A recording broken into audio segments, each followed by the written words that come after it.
on RRQ and the rotations though. Player of the game, Beloyski himself. Triple B, I think Gonny was saying.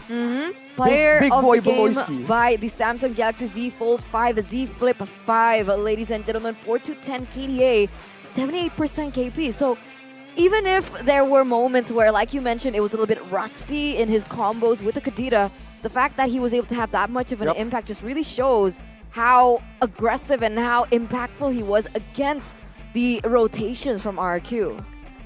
Well, speaking of rotations, back to that point, the box here early on was able to actually wrestle away a turtle from Nail's hands. So it was still a strong pick. They still had value, right? The game plan for RRQ was still viable. But then afterwards, everyone was backing away and Fairsick moved forward. Like, what is going on right there? Happened one too many times. First with Fairsick and then with Banana.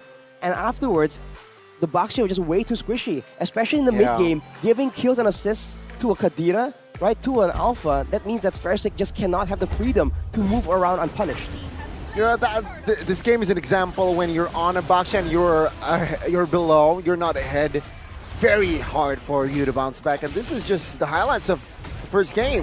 What do you think, Arashi? I think early on, Naomi also spent a lot of time in the gold lane, but nothing much really happened, showing again Kadira and his wisdom on how to maneuver in the Land of Dawn.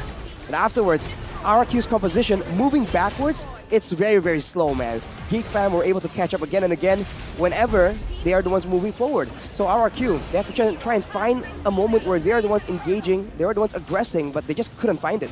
This was so unfortunate. Clay accidentally pulled... Okay, I wouldn't say it's accidentally, but it worked in favor of Geek fam. The fact that he pulled in Luke to use the ultimate coming in, and it backfired, man. I was like, oh man, that sucks.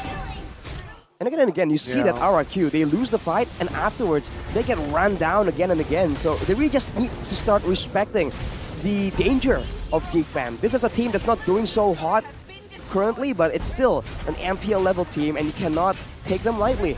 Afterwards, there's some picks from Naomi, but the composition from Geek fam is not reliant on a single hero, right? Unless you can get Kadira, maybe, then it's going to be very difficult. And here, Banana, recognizing that fact, he goes for that pickoff on Kadira, but the Wind of Nature, way too clean with it. Split-second reaction time.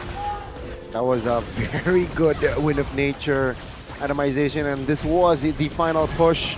Was a bit too much. The firepower that Geek fam has already built and established at that point was just too overwhelming.